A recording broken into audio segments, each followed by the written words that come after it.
He walked in alone. No guards. No weapons. No army behind him. Just calm footsteps echoing across the cold metal floor of the Zentari War Council chamber. The same chamber from which galaxies had been conquered, species enslaved, and billions silenced. The 5 alien warlords seated in a semicircle before him didn't flinch.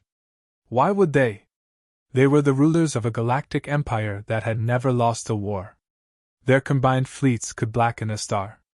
And now, before them, stood a lone human, dressed in a plain black coat, his hands empty. Jidril, the youngest of the 5, sneered.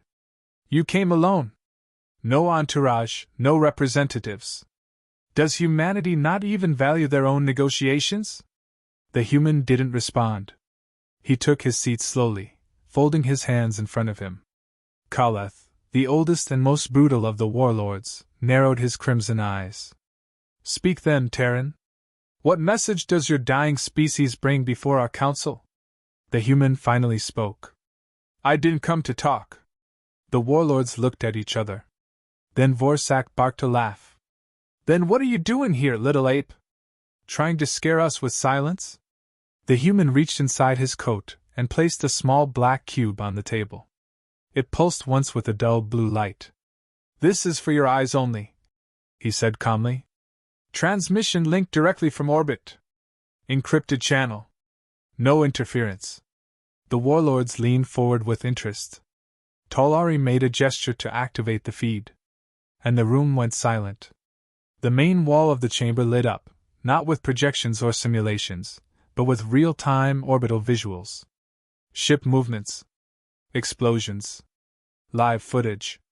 They recognized it instantly. It was their fleet. Their most prized battle group, the Draxus Line, orbiting above Earth as part of a demonstration of force. 27 dreadnoughts. 2 planet crackers. Countless support ships. Except, it wasn't orbiting anymore. The feed showed them being destroyed. One by one. With clinical precision.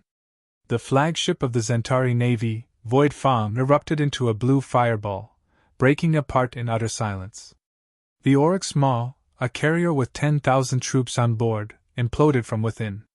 Navigation systems compromised.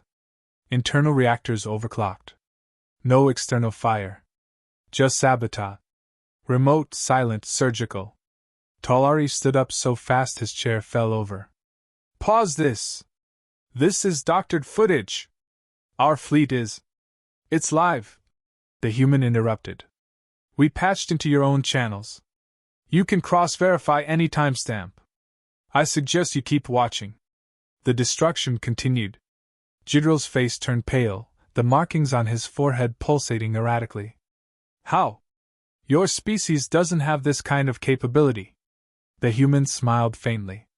That's what you thought. And we let you think it. You were never at war with humanity. He continued. You were at war with what we allowed you to see. Kaleth slammed his clawed hand on the table. You dare insult this council with tricks? No tricks, the human said flatly, eyes locked onto him. Just vengeance. For every colony you burned. For every child your soldiers turned to ash. For every Terran prisoner who never came back. This isn't negotiation. He leaned slightly forward. This is sentencing.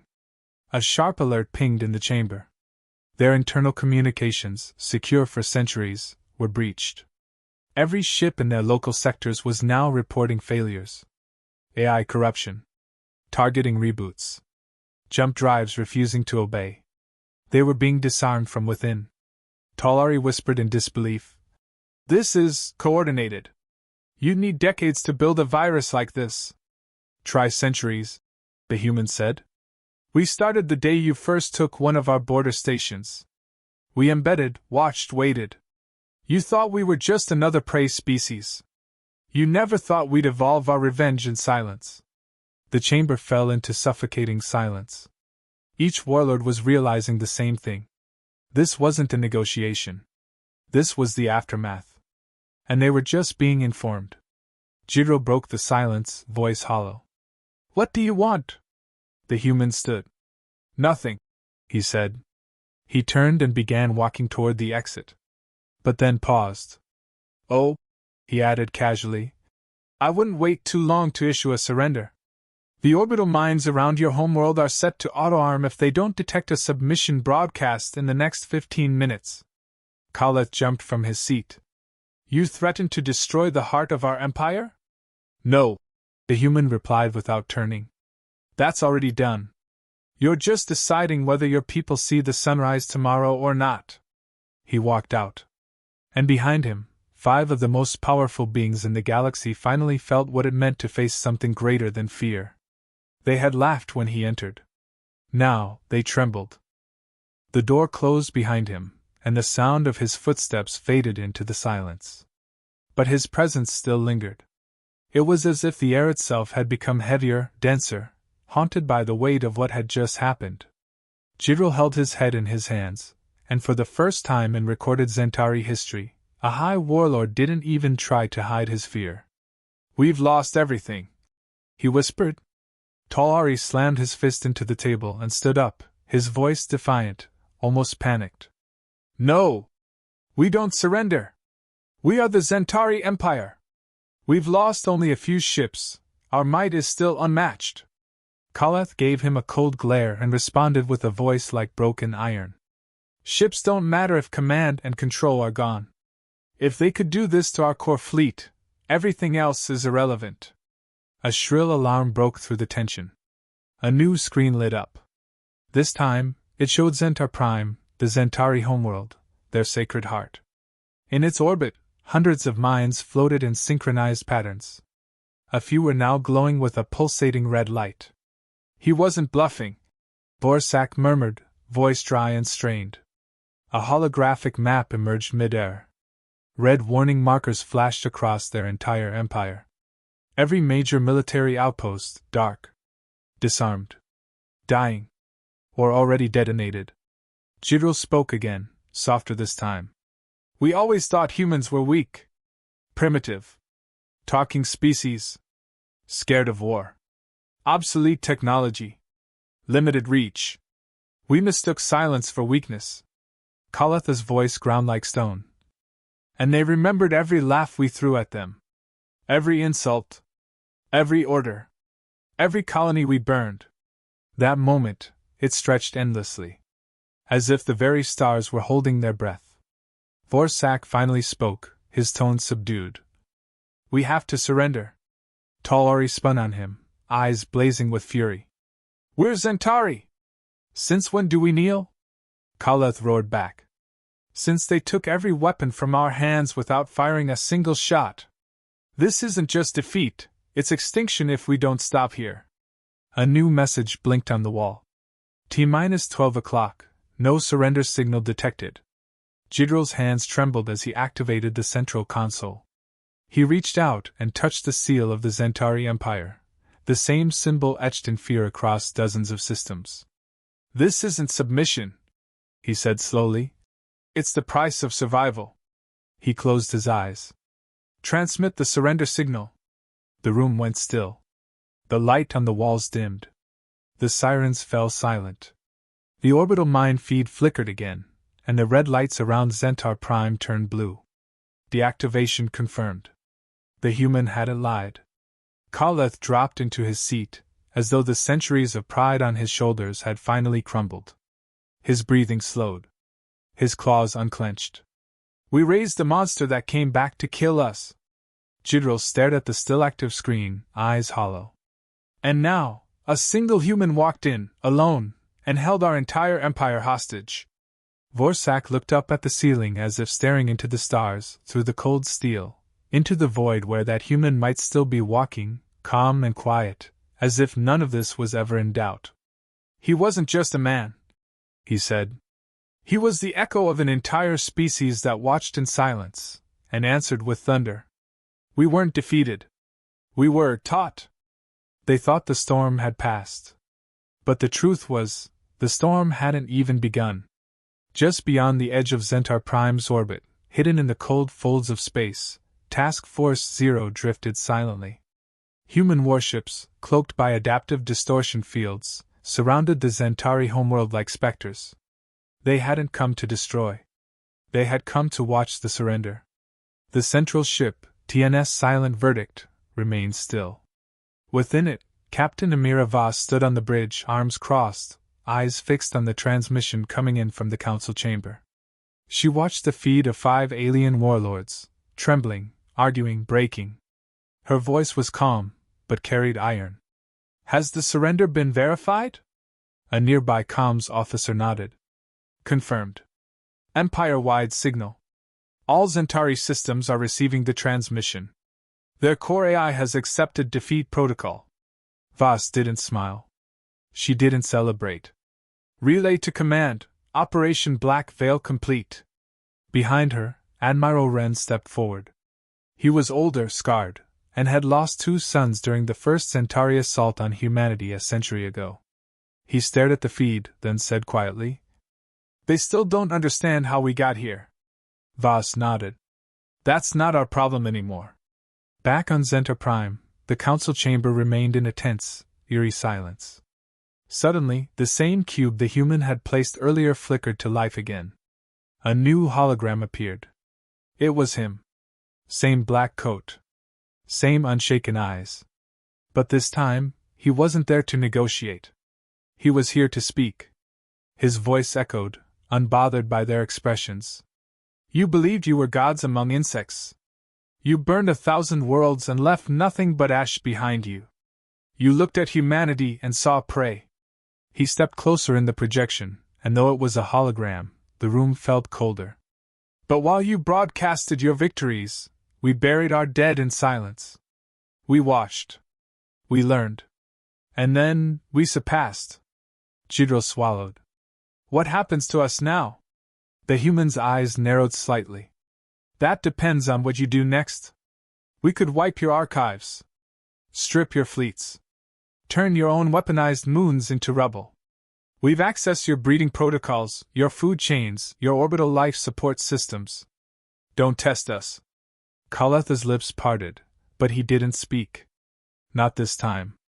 The human's voice softened, but only slightly. "You won't be slaves. We aren't you. But you will never raise weapons against Earth again. Your empire ends today. But your survival depends entirely on your ability to obey peace."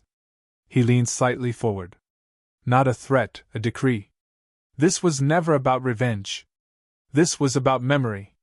We remembered every scream. Every orbital strike. Every civilian convoy you ambushed for sport.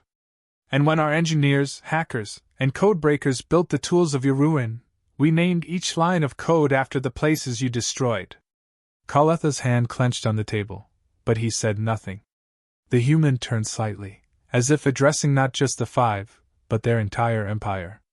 "From this day forward, any act of aggression from Centauri space will be treated as an act of planetary suicide. You get one chance. One future. Use it wisely." And then, the hologram faded, leaving the chamber heavy with the weight of a verdict no one dared challenge. In orbit, aboard Silent Verdict, Admiral Wren let out a breath he hadn't realized he was holding. "I never thought I'd see the day we would stand above them." Captain Voss turned away from the screen, her voice still even. "We didn't stand above them. We simply stood when it mattered, and they never saw it coming." As the human fleet silently began to withdraw, leaving only satellites behind to monitor compliance, one thing had become clear across the galaxy. Humanity was no longer part of the balance of power. They were the scales themselves. Across the galaxy, the ripples spread.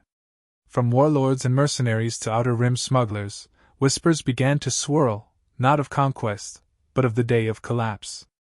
That was what they called it. The day the Centauri Empire bent the knee without a single bullet fired. Without resistance. Without war. The humans had done something unthinkable. They had dismantled an empire, by watching. By waiting. By learning. And then, by pressing a button. No blood spilled. No planets glassed. Just precision. Cold, perfect precision. The rest of the galaxy was listening now. In the neutral zone near the Helix clusters, a dozen species ambassadors met behind sealed doors. One of them, A reptilian diplomat from the Grakhari Dominion spoke first. Are they truly capable of this level of strategic warfare? The Filari delegate, feline, sleek, and always cautious, replied. They made the Zentari surrender. What more proof do you need? Another voice, cybernetic and mechanical, whispered from a corner. They never showed their teeth. We mistook their silence for incapacity. The room fell into stillness. Then the Relok Envoy, one of the oldest civilizations present, raised a trembling hand. We must ask the question now /. Are the humans a threat to all of us? No one answered. Because they already knew. Back on Earth, beneath the frost-covered plains of the Terran Arctic Command, the man in the black coat stood quietly in a dimly lit hallway. The walls buzzed faintly, heavily shielded comm lines and quantum relays processing petabytes of decrypted alien data every second. He didn't smile. He wasn't proud. He was tired. The door behind him slid open. A woman entered, older, with streaks of white in her hair and a data pad in her hand. Zentari are contained, she said. Compliance systems active in all monitored sectors. 72 planetary leaders have signed the Terran Non-Aggression Accord. He didn't turn to her. Just asked one question. Did we have to go this far? She took a breath before answering. They crossed every line. We didn't push the war. We ended it. This is peace, Commander. Or at least, our version of it. He nodded once. Then get ready for the next one. She blinked. You think someone else will try? He finally turned toward her, and for the first time, she saw what they'd all feared. Not a soldier. Not even a strategist. But something far colder. A survivor. They always do, he said. Back in deep space, far beyond known star charts, a signal pulsed. It was ancient. Alien. Forgotten. But it had heard the surrender broadcast from Centaur Prime. And it responded. Slowly. Menacingly. In a place where light itself bent differently, a voice unlike any ever heard before whispered into the void. Terrans have become dangerous. Prepare the others. In a hidden Terran briefing room somewhere beneath Mars' southern crater ridge, 12 figures met in silence. No titles. No recordings. Each one carried scars, physical or psychological, from past wars. And each had signed the same document long ago. No more second chances. The man in the black coat entered last. No salute. No speech. Just 4 words. They heard us now. A voice from the circle replied. Then we make them remember it forever. The galaxy had changed. The myth of the fragile human, gone. The assumption of their inferiority, shattered. They weren't just another species now. They were the storm waiting beyond the silence. And the next time anyone dared raise a hand against Earth, they wouldn't get surrender. They wouldn't get warning. They would get ruin. He had no name in their records. No rank they understood. To the Zentari, he was simply the black figure. To the humans, he was the man who didn't fire a shot, but ended a war older than most living species. His image was stored in 1,000 databases. His words were studied in military academies. His calm face, standing alone in a room of enemies, showing them the destruction of their own fleets, became the most watched visual transmission in galactic history. But no one knew what became of him. Not even Earth. Because when the war ended, he disappeared. Vanished without parade, without promotion. His job was never to be seen again. His job was to make sure no one ever forgot. 10 years passed. Centauri space was quiet. Their ships disarmed. Their command structures overseen by Terran AI systems. Their propaganda machines now broadcast peace hymns in every dialect, not by choice, but by neurocompliance. And still, every generation was told the same story. Asterisk. One man came. One man pressed a button. And we lost everything before we could blink. Asterisk. Asterisk. Do not provoke the Terrans. Asterisk. Asterisk. Do not test Earth. Asterisk. Asterisk. They did not destroy us. They made us destroy ourselves. Asterisk. In the deep folds of uncharted void, where ancient empires once ruled and vanished, new threats stirred. One such force, the Athon Covenant, a silent confederacy of godlike AI constructs, reviewed humanity's rise with interest. Cold, calculated, and without emotion, the Athon Council declared: Terrans are anomaly class. Survival probability of any hostile engagement, less than 2%. Conclusion: avoid confrontation. Monitor. Learn. They didn't fear humanity. They respected the math. Meanwhile, in a silent cabin orbiting a forgotten moon, the man in the black coat sat alone. No war table. No staff. No noise. Just silence, and the stars. He stared out through the window, sipping cold tea, watching a sun rise over an ice-ringed gas giant. A voice crackled softly from a hidden receiver. They still talk about you, you know. He didn't answer. The voice continued. Familiar. Old friend, perhaps. Some say you were a weapon.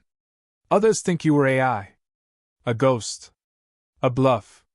He finally replied, voice low. Good. If they can't explain it, they won't try to challenge it again. The voice posed. But does it ever feel like peace to you? He looked out again, distant. It feels quiet. A beat of silence passed. Then he said something no one ever heard on any recording. I didn't do it for revenge. I did it so the next generation wouldn't have to remember us only by our graves. In a Terran classroom, far away, a young child raised her hand. Teacher, is it true that one man made the Zentari surrender? The teacher smiled. Yes. One man. But how? The teacher turned to the wall screen and pressed a button. The old footage played again. The black figure. The quiet room. The moment the screens lit up and the Zentari Council saw their entire navy vanishing in real time. Children watched in awe. The teacher spoke softly. Because sometimes, you don't need armies. Sometimes you just need someone who knows when to press the right button at the right time, and have the courage to sit in a room full of monsters without blinking. The child nodded slowly. The class fell silent. And the legend lived on. He came alone. He didn't threaten. He showed them their end, then gave them a choice. They chose surrender. Because they finally understood. Humans don't need to roar. They simply show you what happens if they ever do.